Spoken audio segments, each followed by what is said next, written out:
Welcome to the Deep Dive. Today we are plunging into one of the most celebrated and challenging novels in all of literature, Fyodor Dostoevsky's The Brothers Karamazov. This isn't just a story, it's a universe of ideas, grappling with the biggest questions about what it means to be human. It truly is. The Brothers Karamazov is immense, a deep well of philosophy, psychology, and faith. Navigating it can feel overwhelming, like trying to comprehend the scope of a vast, complex world all at once. And that's exactly why we're doing this deep dive. Our source material acts as our compass, helping us cut through the density and extract the most crucial insights. Our guide for this journey into the Karamazov world comes from the Cliffs Notes edition by Gary Carey and James Lamar Roberts.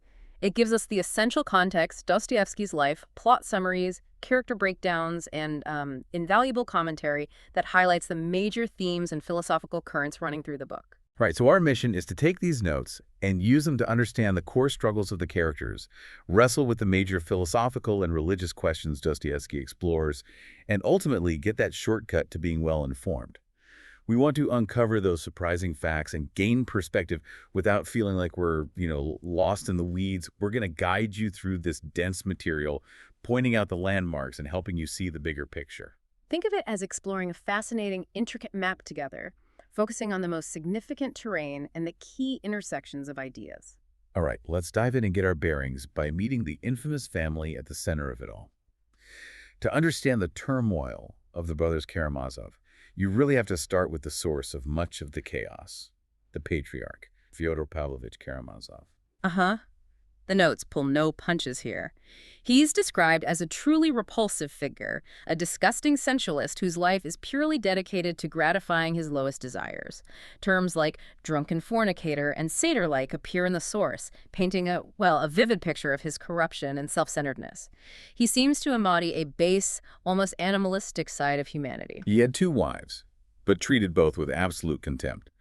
And when it came to his sons, he was less of a father and more of an accidental progenitor. Precisely. The notes highlight that he was oblivious to his son's presence after their mothers died and was actually relieved when relatives took them away.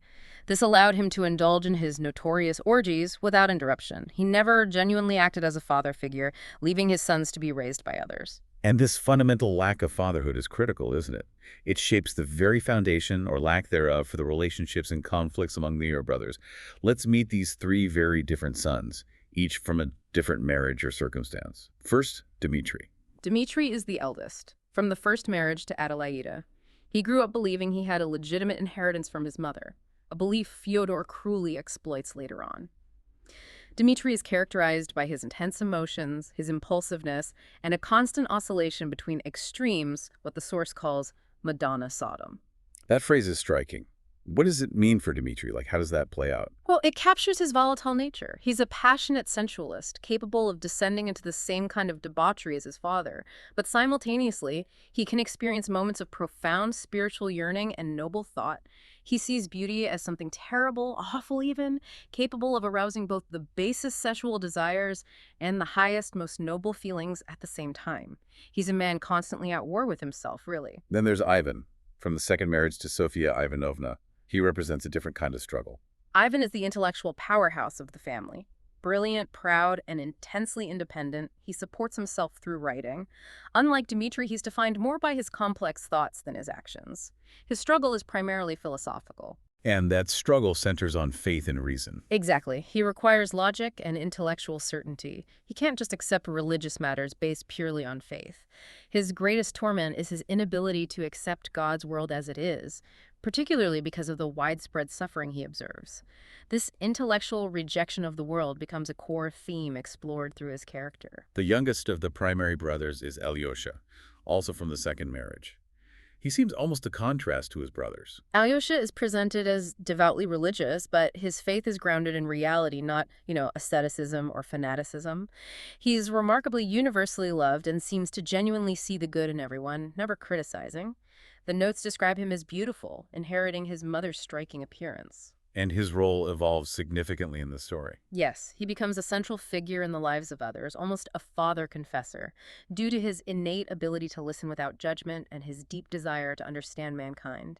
People are just drawn to his purity and openness. Okay, and finally, we must acknowledge the presence of Smerdikov. Right, Smerdikov. The notes mention him as a potential fourth son, rumored to be the result of Fyodor's seduction of a local moron girl known as Stinking Lizaveta. He was taken in by Fyodor's servants, Grigory and Marfa, and named by Fyodor himself. His background sounds bleak, and his character is portrayed as quite dark. He's epileptic, supposedly from his mother's side, which isolates him further. He's strange, quiet, morose, and deeply resentful of everyone, including his foster parents. The notes point to early signs of sadism, like hanging cats. He works in the house as the cook, a constant unsettling presence. So you have this family unit, if you can even call it that, just boiling with resentment, neglect, and conflicting natures, and the spark that ignites the main conflict. It's a combination of money and passion. When Dmitri comes of age, he demands the inheritance from his mother. Fyodor, who the notes strongly suggest did cheat Dmitri out of the money, just mocks his demands. This financial dispute fuels Fyodor's intense dislike for Dmitri, who is the only son pressing him for cash. And then Grushenka enters the picture. Yes, a woman described as unconventional or of questionable reputation. Both father and son become obsessed with her. Fyodor, in his desperation, even promises her 3,000 rubles. This rivalry over money and the same woman brings the family tension to a head. Leading to the suggested meeting at the monastery? Precisely. The hope is that Elder Zosima can somehow mediate this bitter dispute. Alyosha, caught between his devotion to the elder and his knowledge of his family, deeply fears what this encounter will bring. It sets the stage for a collision of their worldly chaos with the spiritual order of the monastery. And this volatile mix of characters, fueled by money and passion, culminates in that meeting at the monastery with Elder Zosima, a scene that's, well, far from peaceful arbitration. Book 2 takes us right to Zosima's cell. The room is filled with a diverse group: Fyodor, Ivan, Alyosha, plus others like Musov, Dmitri's former guardian, his relative Kalganov, and Rakitin, a cynical divinity student. Dmitri, the actual reason for the meeting, is notably late, which just adds to the tension. And Fyodor, predictably, turns the solemn occasion into a spectacle. He truly does. The notes describe his behavior as a display of disgusting vulgarities, a nervous, nonstop monologue filled with coarse anecdotes. Everyone is distressed by his deliberate buffoonery, except for Zosima, who maintains this remarkable calm. Fyodor even makes a theatrical show of asking the elder for spiritual guidance. Yes, he theatrically asks, "What must I do to gain eternal life?" Zosima's reply is simple but profound and cuts right to the core of Fyodor's nature. He must cease lying, and above all, he must cease lying to himself. Zosima explains that self-deception leads to losing respect for oneself and others, blinding a person to the truth, and eventually degrading them into a ridiculous clown. Meanwhile, Ivan uses the setting to air some of his challenging intellectual views. Right. He discusses his controversial article on ecclesiastical courts. His argument, as presented in the notes, isn't that the church shouldn't deal with criminals, but rather that the state should use the church as a practical tool to curb crime. He believes the threat of excommunication could be a powerful deterrent, suggesting the state isn't taking crime seriously enough if it's not treated as a sin against the church. It's a very pragmatic, almost cold view of morality and social control. He also introduces his disturbing hypothesis about immortality. This is absolutely central to Ivan's struggle. He posits that if there is no immortality, no afterlife with divine judgment, then there is no ultimate foundation for morality. Therefore, anything is allowed, and without the fear of eternal punishment, man is free to commit any crime without moral constraint. Dmitri, who arrives during this conversation, is visibly disturbed by this idea. So you have Fyodor's clowning, Ivan's unsettling ideas, and the underlying tension of the family dispute. Then comes Zosima's completely unexpected action. Without a word, he rises from his seat and kneels at Dmitri's feet. Just kneels down. It's a gesture that baffles everyone present. After this mysterious act, Zosima retires. Alyosha is understandably mortified by his family's behavior throughout the meeting, but Zosima gives him an instruction that seems counterintuitive to Alyosha's path. Zosima tells Alyosha he must leave the monastery and go back into the world. Alyosha is confused and upset. He wants only to stay near the dying elder and dedicate his life to spiritual practice within the monastery walls. But Zosima clearly sees something else for him. As the meeting breaks up, Rakitin offers his cynical interpretation of Zosima's bow. Rakitin tells Alyosha that the elder foresaw great suffering and bloodshed in the Karamazov family, specifically linking it to Dmitri. He cynically suggests that when the tragedy inevitably strikes, people will point to this bow as a prophetic sign. Rakitin takes the opportunity to make disparaging remarks about the family and attempts to embarrass Alyosha by bringing up Grushenka, revealing his own petty nature. This whole monastery scene really encapsulates so many of the novel's core tensions. Faith and doubt, earthly sin and spiritual aspiration, the clash between genuine holiness and, well, performative piety. Elder Zosima is more than just a character in the novel, isn't he? He represents a counterpoint to much of the darkness and doubt. His philosophy, particularly as detailed in the commentary from our source, provides a path towards faith and understanding that deeply influences Alyosha. Absolutely. The notes describe Zosima as possessing a profound calm, living with perfect contentment and understanding. He isn't easily rattled by the chaos around him. His quiet presence allows him to see deep into the personalities and motivations of others, like Fyodor's deliberate clowning or Madame Holokov's need for validation. This psychological insight makes his guidance remarkably effective. He seems to combine deep wisdom with a rare humility. Yes, he has a unique dignity, but is incredibly humble, never judging those who lack reverence. His wisdom, according to the notes, encompasses all aspects of life, from the spiritual to the practical. What are the absolute core tenets of his philosophy, the most important nuggets we should take away? At its heart, Zosima's philosophy is one of positive affirmation, even when framed as negative advice. Avoid drunkenness, lust, excessive focus on money. These are hindrances. But the key is simplicity and honesty.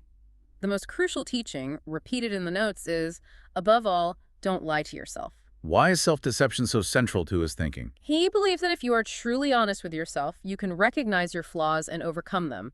But lying to yourself prevents you from seeing your good impulses, leads to a loss of self-respect, and ultimately reduces you to a hollow, undignified figure, a ridiculous clown like Fyodor. Honesty is the foundation for spiritual growth. And this connects directly to his profound emphasis on love. For Zosima, love is the essential force. Where respect is lost, love cannot flourish. He sees love as a source of peace and vibrancy in life. He tells the peasant women that love is a priceless treasure, powerful enough to redeem the whole world and expiate not just your own sins, but the sins of others. He even offers a practical way for people struggling with faith to find belief through love. This is a key teaching for those who doubt, like Ivan. Zosima tells Madame Holokov that you can find conviction in an afterlife by the experience of active love. He advises you to strive to love your neighbor actively and indefatigably. The more you practice this active love, the surer you become of God and immortality. By devoting yourself completely to love of God, love of others, doubt will just fade away. And this is precisely why Zosima sends Alyosha out of the monastery. Exactly. Alyosha embodies these teachings through his natural tendency towards love and non-judgment. Zosima sees that Alyosha is uniquely capable of putting this active love into practice in the chaotic world, among people who desperately need it.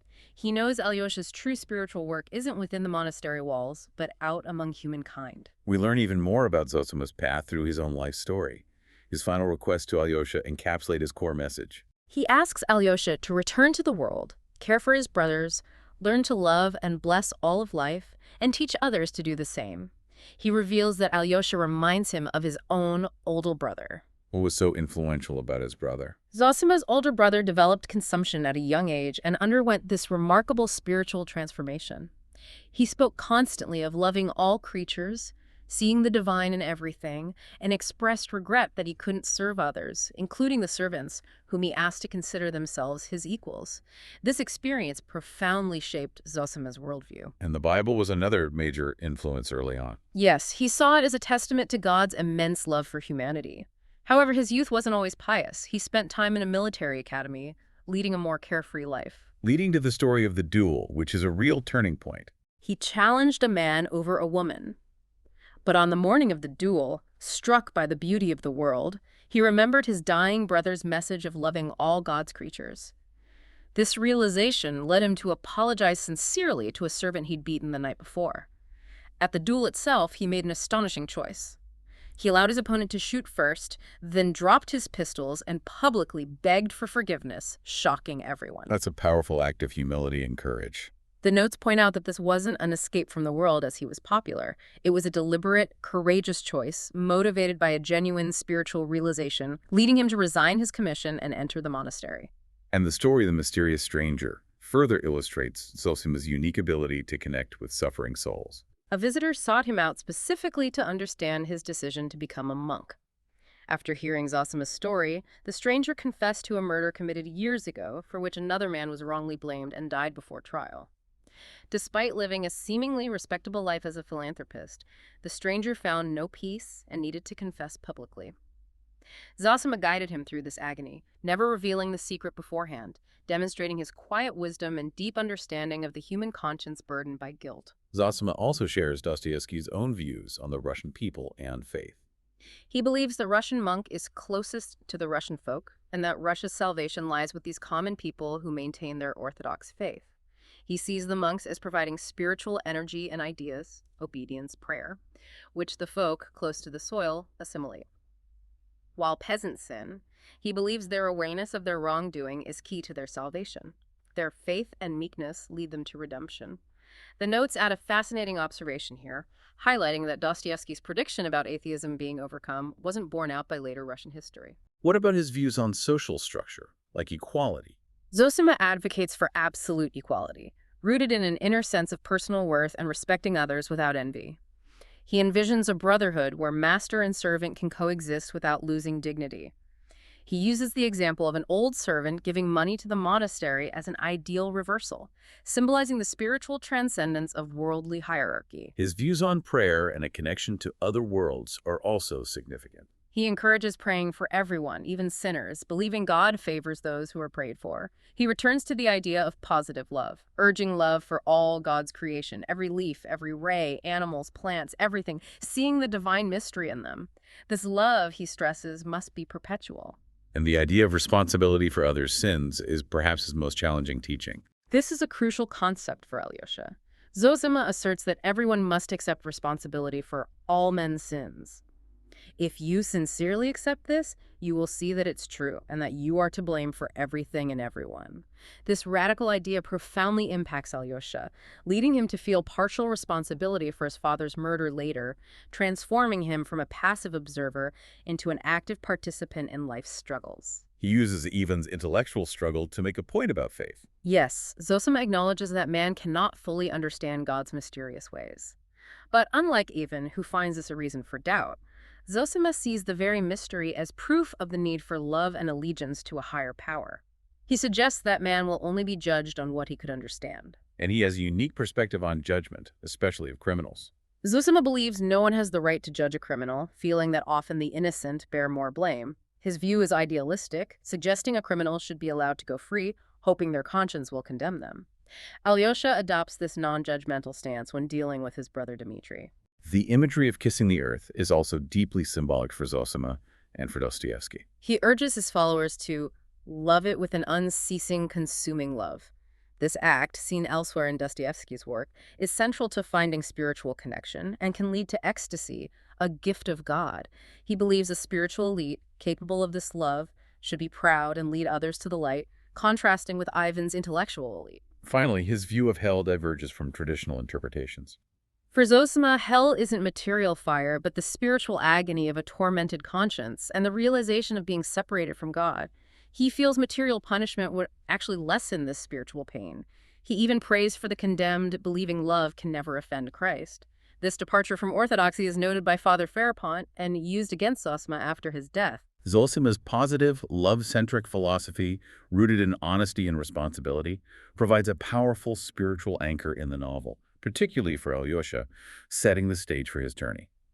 While Zosima embodies a path of faith and active love, Ivan Karamazov represents the profound struggle of the intellect grappling with the problem of suffering and the very foundations of morality.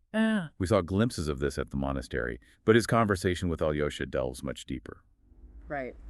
As Ivan prepares to leave town, he feels compelled to explain his complex worldview to Alyosha, acknowledging Alyosha's unwavering faith, "You do stand firm." He respects Alyosha even as he presents ideas that would deeply trouble him. A core part of Ivan's character is his refusal to accept conventional responsibility. He's adamant about this. He refuses to be his brother's keeper or his father's keeper in the traditional sense. His mind craves a world governed by logic that he can fully comprehend. He uses the analogy of Euclidean geometry as Euclidean earthly mind, except that parallel lines don't meet. But he finds the idea of them meeting in infinity utterly incomprehensible, even if proven. And this intellectual block extends to his acceptance of God's creation. He's willing to accept God, wisdom, and purpose in abstract terms, but he cannot accept this particular world created by God. His inability to reconcile the world's reality with his conception of divine justice is his central conflict. A major reason for this rejection is his inability to love his neighbor in practice. He can love humanity in the abstract, from a distance, but when faced with individual people, his actual neighbors, he finds it impossible to muster Christ-like love. He argues that this kind of love on earth is impossible for ordinary humans. It might be easy for a divine being, but it's an unbearable burden for frail man. And the most powerful, devastating ground for his rejection of the world is the suffering of innocent children. This is the absolute core of his argument against God's creation. Philosophers have always wrestled with innocent suffering, like the story of Job, but Ivan focuses on children who haven't sinned. Why do they suffer? He cannot find any justification for it within the framework of a just and loving God. He recounts truly horrific examples of atrocities committed against children to make his point. He cites examples like the story of a general who set his dogs upon a child. Ivan cannot comprehend a world where such things happen and are somehow part of a divine plan. He famously states that no harmony of God is worth the tears of even one tortured child. If truth requires such suffering, he rejects that truth. His devastating line to Alyosha is, "It's not God that I don't accept, Alyosha, only I most respectfully return him the ticket." He even critiques the term bestial cruelty. He sees it as insulting to animals who kill only for need and often quickly. Man, he argues, kills slowly and deliberately for sadistic pleasure, a cruelty beyond that of beasts. Ivan knows his words are agonizing for Alyosha, but he feels compelled to share them. He's not heartless. He genuinely reveres children. He rejects the idea of a victim embracing their murderer in the name of higher harmony. A mother, he argues, has no right to forgive the torturer of her child, even if she could forgive for herself. He prefers unavenged suffering and unsatisfied indignation to a false harmony built on innocent blood. This leads him to his famous architect thought experiment. He asks Alyosha, if you could create a perfect, eternally happy world, but it required torturing and killing just one tiny creature to build it upon its unavenged tears, would you consent to be the architect? His point is that no truly moral world can be founded on innocent suffering and unexpiated blood. As a humanist, he finds the idea of accepting happiness at such a price impossible. After Alyosha reminds him of Christ, the one without sin, Ivan launches into his complex prose poem, The Grand Inquisitor. This is where his struggle is most powerfully articulated, presented as a story he wrote. It's set in 16th century Spain during the Inquisition. Christ suddenly reappears, is recognized by the people, performs miracles, but is immediately arrested by the elderly Grand Inquisitor. The core of the poem is the Inquisitor's long, silent confrontation with Christ in a prison cell. The Inquisitor accuses Christ of hindering the Church's work by rejecting the 3 temptations offered by Satan. The Inquisitor argues that Christ's rejection of the temptations placed an unbearable burden of freedom upon humanity. He chillingly claims that the Church has spent 8 centuries correcting Christ's mistake and has secretly aligned itself with him, Satan, out of compassion for weak mankind. Let's break down the Inquisitor's argument based on the temptations. First, turning stones to bread. Christ refused, wanting people to follow him freely, not based on material needs or security. The Inquisitor argues that frail human nature cannot handle such freedom. Man prefers security. They cannot bear the freedom to choose between earthly bread and heavenly bread. The Inquisitor's motto is, feed men and then ask of them virtue. He says Christ offered freedom only to the strong, a few thousand, but ignored the weak masses, millions. The Church corrected this by giving men bread, in exchange for their freedom, providing them with someone to worship established beyond dispute. Christ, by increasing freedom and burdening the spiritual kingdom with suffering, failed to understand humanity. Second, jumping from the pinnacle to prove himself with a miracle. Christ refused to tempt God. The Inquisitor argues that man seeks not God, but the miraculous. Rejecting miracles, for man, is rejecting God. Without genuine miracles, man creates his own sorcery, witchcraft, because his nature craves the superhuman and transcendence. Third, accepting earthly power and dominion. Christ refused the kingdoms of the earth. The Inquisitor's most shocking claim is that we are not working with thee but with him. It's long 8 centuries since we have been on his side and not on thine. He states the Church took what Christ rejected, taking Rome and the sword of Caesar, to build its system of authority and order for man's earthly happiness. So the Inquisitor system is built on authority, miracle, and mystery, offering security in exchange for freedom. Yes. Man willingly surrenders his freedom to the Church to escape the great anxiety and terrible agony of making free decisions. The church dictates belief and choice, relieving man of responsibility. They even allow sin, provided man remains obedient. This system offers the happiness of children, free from the burden of knowledge. But the notes point out the tragic costs for the inquisitor and the church leadership. Only the guardians of the mystery, those who understand this system, suffer. They take on the curse of the knowledge of good and evil. The Inquisitor aligns with Satan not for power, but out of deep pity for weak humanity, prioritizing their earthly happiness even over eternal salvation. He sees Christ's way as dooming millions and chooses to suffer alongside the weak masses, willing even to burn Christ to free man from the horrible burden of inner freedom. His own suffering is a form of martyrdom for the sake of the many. And Christ's response to this entire lengthy argument. Silence. He remains silent throughout the Inquisitor's monologue. His only response is to walk up to the Inquisitor and kiss him on the lips. The poem ends with the Inquisitor releasing Christ but forbidding him to ever return. The notes emphasize how this poem directly reflects Ivan's own struggle with freedom versus security. The Inquisitor represents security for man, Christ's complete freedom. Both are depicted as humanists concerned with human happiness, differing only in their methods. The Inquisitor's complexity is noted his intellect, certainty, and professed love for humanity despite his dark allegiance.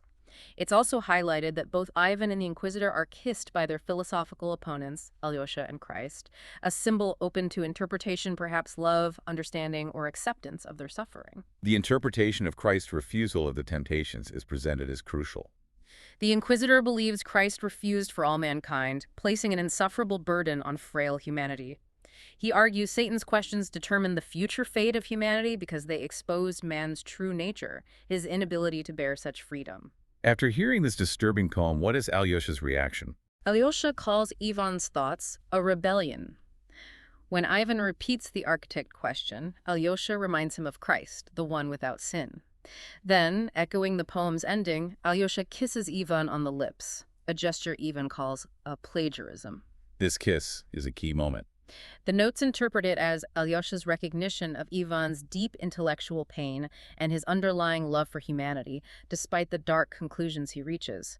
It signifies acceptance without necessarily agreeing, a moment of profound connection before the brothers part ways, each carrying the weight of these intense philosophical questions. While Ivan is lost in the labyrinth of philosophical doubt and moral complicity, his brother Dmitri is spiraling through a world of immediate, desperate action, driven by passion and mounting debt. Book 8 brings us into Dmitri's frantic state. He's caught in a desperate situation. He needs 3,000 rubles to repay Katerina Ivanovna, a matter of honor for him, especially if he hopes for a future with Grushenka. He feels it would be degrading to use Katerina's money to run off with Grushenka. He hatches a fantastic scheme to get the money. He plans to offer Samsonov, Grushenka's former protector, rights to some property he expects from his father.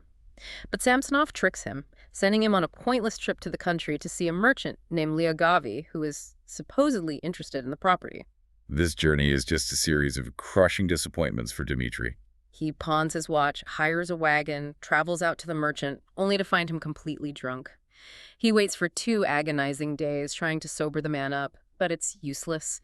He has to return to town empty-handed, his hope extinguished. His desperation is palpable. He tries to borrow from Madame Holocaust as well. She also refuses, offering useless, almost comical advice about gold mines instead. These failures underscore his complete inability to handle practical matters and the depth of his financial hole. It's during this period of peak desperation that the notes highlight a chilling thought that crosses his mind. Yes, he reflects that if his last hope fails, nothing else was left him in the world but to rob and murder someone for the 3,000. This thought, presented directly to the reader, immediately plants the seed of suspicion and underscores the extremity of his situation. It's strategically placed by Dostoevsky to make the reader believe he's capable of the crime. Driven by suspicion and jealousy, he next goes to Grushenka's house. But her servant, Fenya, tells a seemingly small lie with enormous consequences. Fenya tells him she doesn't know where Grushenka is, hoping to avoid a scene. This seemingly insignificant lie, as the notes emphasize, directs Dmitri to his father's house, where he believes Grushenka must be hiding. It's a cruel twist of fate, placing him directly at the scene where the murder will occur. Believing Grushenka is with his father, he sneaks into the garden. He approaches a lighted window, certain he'll find her there. To confirm, he taps the secret signal Grushenka uses to alert Fyodor she's arrived. His father opens the window, and Dmitri is flooded with relief to see he is alone. Grushenka isn't there. But as he's leaving, He encounters the old servant Grigory. Near the window, Grigory challenges him. In a fit of violence, Dmitri strikes him down, leaving him for dead, believing he might have killed the old man. This act of violence near the house further implicates him. Despite this violent encounter and his earlier desperate thoughts, he goes to Mokro. Yes, with the remaining money from Katerina, he goes to Mokro to meet Grushenka, only to find she's been reunited with her former lover. The notes describe the tumultuous scene, including Dmitri forcing the former lover into another room. It's a chaotic night, but amidst it, Grushenka finally realizes her true feelings for Dmitri. Their moment of realization and potential happiness is abruptly shattered. The police arrive and arrest Dmitri for the murder of his father. The notes are very clear about Dostoevsky's technique in this section. They highlight that Dostoevsky deliberately orchestrates these events to create overwhelming circumstantial evidence against Dmitri. On a first reading, you are meant to believe Dmitri is guilty. His clear motive: money, hatred, Grushenka, his presence at the scene, his attack on Grigory, the blood on his clothes, and his earlier thoughts of robbery and murder all point directly to him. Fenya's small lie serves as the final ironic push that places him there. It's a masterclass in misdirection and building suspense, making the reader question everything they thought they knew about the night of the murder. While Dmitri is caught in the web of earthly passion and crime, Alyosha experiences a different kind of crisis, a spiritual one triggered by the unexpected events following Elder Zosima's death. Right. Book 7 focuses on this pivotal moment for Alyosha. Immediately after Zosima passes, the monastery prepares his body, and a crowd gathers, filled with expectation. For years, rumors had circulated about miracles that would follow Zosima's death, and everyone, especially Alyosha, anticipates a manifestation of his holiness. But reality is starkly different from expectation. Terribly so. There is no miracle. Instead, Zosima's corpse begins to decay almost immediately, and a strong, sickening odor fills the room. The mourners are horrified and confused. And this physical reality is interpreted in a specific spiritual way by some. In the context of tradition and superstition, rapid physical decay is seen as an evil omen, suggesting the person was not truly holy, that Zosima was perhaps not a saint after all. This gives voice to Zosima's opponents within the monastery. Exactly. Discontented monks and Father Ferapont, a harsh ascetic who opposed Zosima's lenient approach and saw devils everywhere, sees on the decay as proof that Zosima's teachings and the institution of elders were flawed.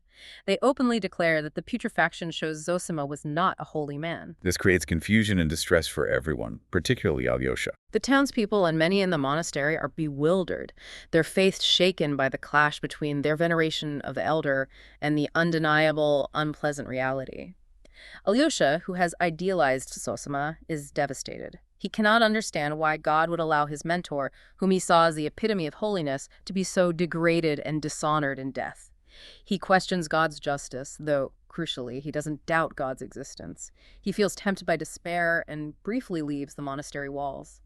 And this moment of temptation leads him to a surprising encounter. Yielding to his dejection and perhaps a subconscious desire to step outside his sheltered life, Alyosha accepts sausage and vodka from the cynical Rakitin, violating his monastic vows. Rakitin, intending to corrupt the pure Alyosha, takes him to Grushenka's house, seeing it as part of a bet, a chance to deliver him to a wicked sinner. Grushenka initially sees this as an opportunity as well. The notes suggest she intended to seduce Alyosha, perhaps finding his purity a challenge or a threat. But the encounter doesn't unfold as either Rakitin or Grushenka expected. It becomes a moment of profound connection. Grushenka sees Alyosha's deep dejection. She tries to cheer him, playfully sitting on his knee. But when she learns Zosima has just died, her demeanor changes completely. She's genuinely moved, becoming remorseful and calling herself a wicked sinner undeserving of happiness. And Alyosha's response is key to his spiritual breakthrough. Instead of condemnation, Alyosha responds with immense kindness and understanding. He stops her self-recrimination and speaks to her with compassion. In this exchange, they offer each other glimpses into their true selves, finding love and trust in an unexpected place. Grushenka speaks honestly about her struggles, losing her shame.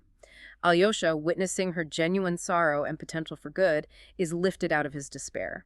His faith, shaken by Zosima's death, begins to be restored, but on a deeper level. Rakitin, observing this, is completely baffled and becomes spiteful. He can't understand the spiritual depth of the connection. He becomes vindictive, especially when Grushenka reveals she paid him to bring Alyosha, exposing his pettiness and greed. Rakitin leaves, essentially judging himself by his inability to comprehend or participate in such an exchange of genuine feeling. Grushenka leaves shortly after to see her former lover who has reappeared, but she asks Alyosha to convey a message to Dmitri. She asks him to tell Dmitri she loved him once, for an hour, a brief, genuine feeling acknowledged amidst the chaos of her life and her decision to return to her past. Alyosha returns to the monastery late, feeling a mix of emotions but a sweetness in his heart. The experience outside the walls, defying the letter of the monastic law but embodying the spirit of Zosima's teachings through love and non-judgment, has shown him a deeper truth. He feels a sense of peace with the world, having engaged with its suffering and found grace there. And back in Zosima's cell, hearing the gospel read, he has a profound, clarifying dream. He hears the story of the wedding at Cana from the Gospel of John and drifts into a dream, seeing the feast, Christ, and the guests. Zosima appears, calls him to join the joyful crowd, reminding him that man should be joyful. He tells Alyosha that he has helped Grushenka on her path to salvation that very day. What is the significance of this dream? It's a powerful confirmation for Alyosha. He realizes that Christ came to bring joy, pleasure, and love, just as Zosima taught. The dream affirms that the message of love and connection is paramount, more important than the expectation of miracles. It clarifies that his encounter with Grushenka was not a fall, but an act of active love that fulfilled Zosima's teaching. By embracing the world, he has found a deeper faith. And this leads to his spiritual renewal and readiness to leave the monastery. He awakens with a new, quiet conviction filled with understanding. He goes outside and literally embraces the earth, a symbolic moment of ecstatic connection to God's creation. He leaves the monastery ready to live out Zosima's teachings in the world, prepared to face its complexities with a faith grounded in love and experience, not just doctrine. While Alyosha finds spiritual renewal in the world, his brother Ivan descends further into intellectual torment and madness, brought on by the horrifying realization of his complicity in his father's murder, a truth revealed by Smerdyakov. When Ivan returns home after his intense conversation with Alyosha and the Grand Inquisitor poem, he's feeling a deep depression, which he comes to realize is dread of confronting Smerdyakov. Despite this repulsion, he finds himself greeting Smerdyakov with an unnatural cordiality, a chilling reversal that suggests his unconscious connection to what has happened or is about to happen. The first interview between Ivan and Smerdyakov is filled with veiled suggestions and unsettling details. Smerdyakov feigns concern about the family tensions and his own epilepsy.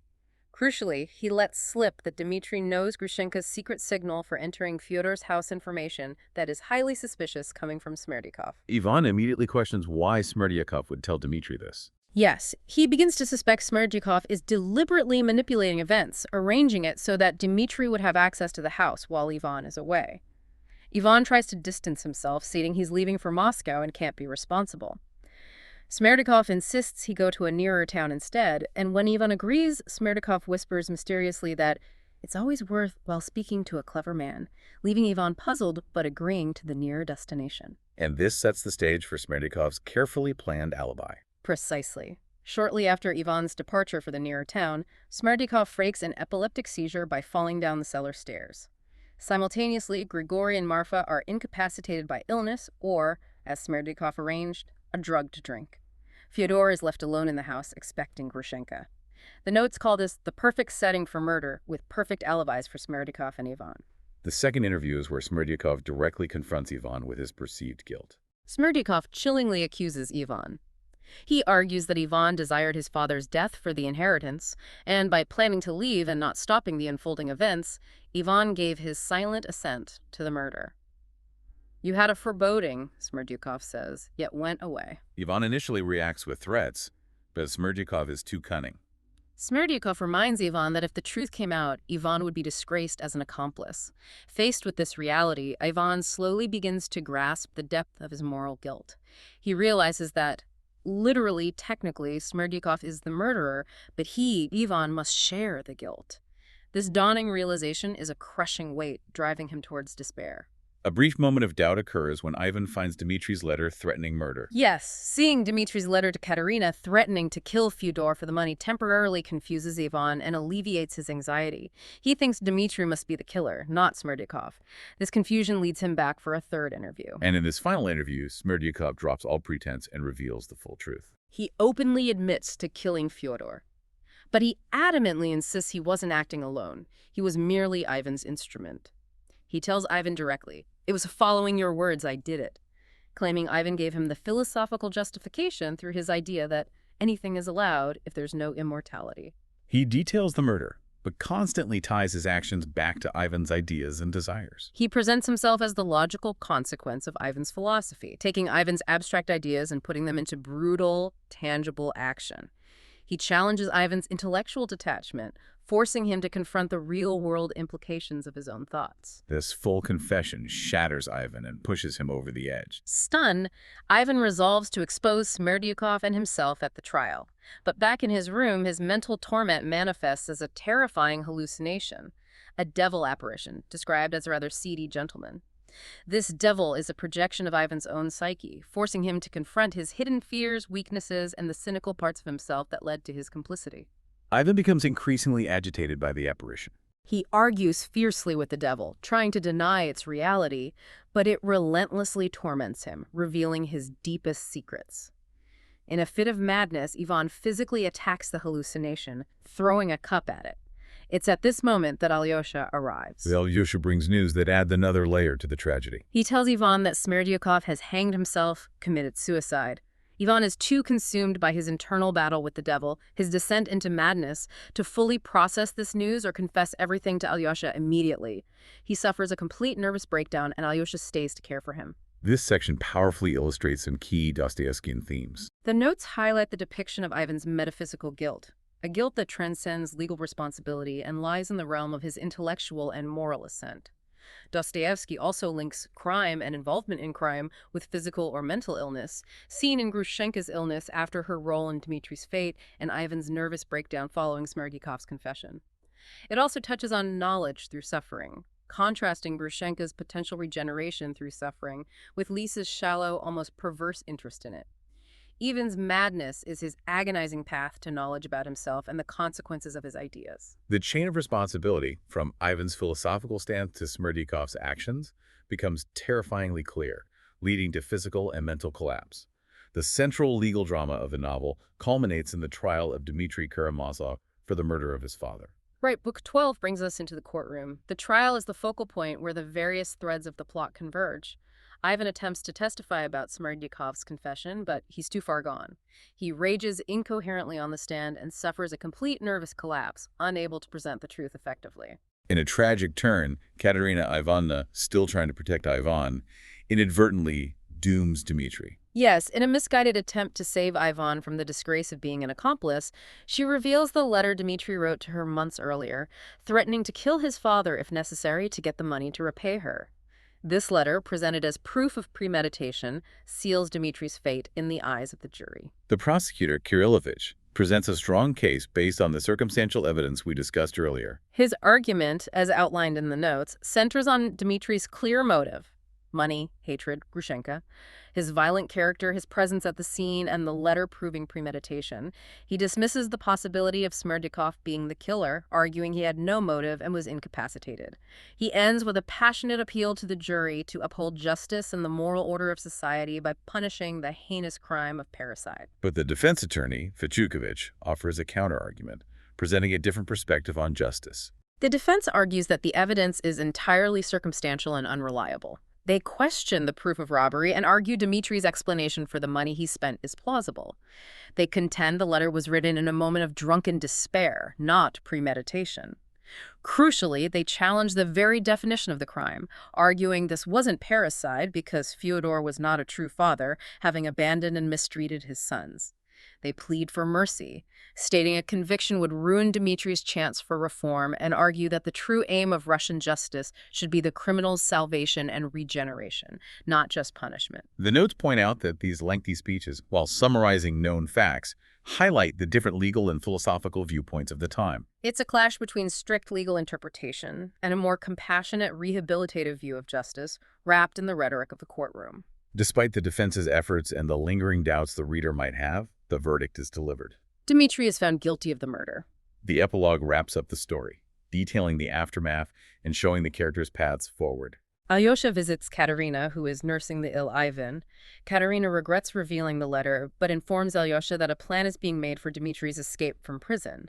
She asks for Alyosha's help in arranging bribes. Alyosha agrees, upholding Zosima's teaching by refusing to judge Dmitri, but makes Katerina promise to visit Dmitri herself. Dmitri, facing exile, agrees to the escape plan proposed by Ivan, but only after Alyosha sanctions it. It's interesting to see Dmitri's perspective on suffering here. He anticipates immense suffering even in escape. Exile to America is seen as a punishment itself, a separation from the Russian soil, which Dostoevsky presents as a source of spiritual strength. Dmitri plans to return to Russia anonymously later, reflecting Dostoevsky's deep connection to his homeland. The notes highlight Dmitri's regeneration during his imprisonment. He accepts responsibility for his past life and sins and welcomes the idea of suffering as a path to penance. He realizes he cannot remain a scoundrel and begins to judge himself, believing a rewarding life is still possible. His primary concern is whether Grushenka will join him in Siberia, as he feels he needs her presence and inspiration for his redemption. He faces a dilemma: escape and potentially lose the salvific power of suffering, or embrace the suffering. He looks to Alyosha for guidance. And Alyosha gives him exactly what he needs. When Dmitri asks if Alyosha thinks he is guilty, Alyosha's unwavering response, "I've never for one instant believed that you were the murderer," gives Dmitri immense strength, the psychological power of a new life, confirming his inherent worthiness despite his conviction. Rakitin also visits Dmitri in prison. Rakitin, the cynical intellectual, wants to write an article blaming Dmitri's actions on his environment. Dmitri finds Rakitin's advanced ideas amusing and tolerates him, but doesn't find his sociological explanation sufficient. Having accepted responsibility for his past, Dmitri is ready for penance, showing a deeper spiritual understanding than Rakitin's purely materialistic analysis. After the trial, Katerina is convinced Ivan is going mad and asks Alyosha to look after him. Alyosha recognizes the severity of Ivan's condition, his descent into madness. Ivan, rejecting Alyosha's faith, finds his religious mysticism sickening in his state of torment. The epilogue concludes with Alyosha finding a particular connection with the younger generation. While he has less success influencing adults, Alyosha is unexcelled with Ilusha's school friends. They gather around him, responding to his simple message of love and devotion. The notes suggest that through Alyosha and these boys, Dostoevsky conveys a final message: that the youth, if nurtured on the wisdom of figures like Zosima, will be the salvation of Russia. And finally, the notes circle back to Dmitri's core character, recognized by Zosima. His most redeeming quality, the key to his character and salvation, is that he is one of the folk who, despite his sins, possesses a deep, innate love for God. Zosima believed this deep love is the path to salvation. Dmitri calls upon this inner love for his regeneration and redemption, accepting his fate and hoping for a future with Grushenka, who represents the possibility of love and inspiration even amidst suffering. So we've journeyed through the intricate landscape of the brothers Karamazov, guided by our source material, from the dysfunctional roots of the Karamazov family to the complex web of philosophical debates, personal crises, and the search for redemption. It's a novel that truly uses the family's tragedy as a vehicle to explore the most fundamental questions of existence: faith, doubt, freedom, suffering, and the very nature of good and evil. And we've seen how the core thematic tensions are embodied by the characters themselves. Fyodor, representing unchecked sensuality and depravity. Dmitri, the passionate man oscillating between extremes, finding a path towards redemption through suffering. Ivan, the brilliant intellectual wrestling with doubt and the problem of suffering, tormented by moral guilt. Alyosha, embodying active faith, love, and non-judgment, finding spiritual renewal through engagement with the world. Zosima, offering a positive philosophy of love, honesty, and universal responsibility, a beacon of faith and wisdom. And Smerdyakov, the tragic figure who puts Ivan's abstract nihilism into horrific practice, representing the potential for moral decay. The notes highlight Dostoevsky's genius in weaving these diverse elements, plot, character, philosophy, into a cohesive, powerful whole. It's not just a collection of ideas. The ideas are lived and struggled with by the characters, making them resonate deeply with the reader. And that's why these ideas still matter to us today. Because they tackle universal human questions that we continue to face. The struggle between faith and reason, the tension between seeking security and demanding freedom, grappling with innocent suffering, understanding responsibility for one another, the possibility of redemption. These are timeless human concerns. The Karamazov struggles reflect our own, urging us to examine our own beliefs and actions. This deep dive, using the insights from our source notes, has allowed us to navigate the challenging depths of the brothers Karamazov and appreciate its enduring power. It's a powerful reminder that great literature can illuminate the deepest parts of the human condition and challenge us to think about the world and ourselves. As we conclude this deep dive, let's leave you with a thought inspired by the central conflicts we've explored. The brothers Karamazov present starkly opposing ideas about human nature, freedom, and how to find happiness or meaning in the world. When you consider Ivan's piercing question, would you consent to build a perfect world on the unavenged tears of one tortured child? It forces us to confront the difficult, uncomfortable truth about the cost of our ideals and whether any end, no matter how utopian, can justify morally reprehensible means. This story challenges us to think about the weight of our own ideas, the real-world consequences of abstract thoughts, and the profound, sometimes agonizing responsibility we bear, not just for ourselves, but for the suffering and choices of everyone around us.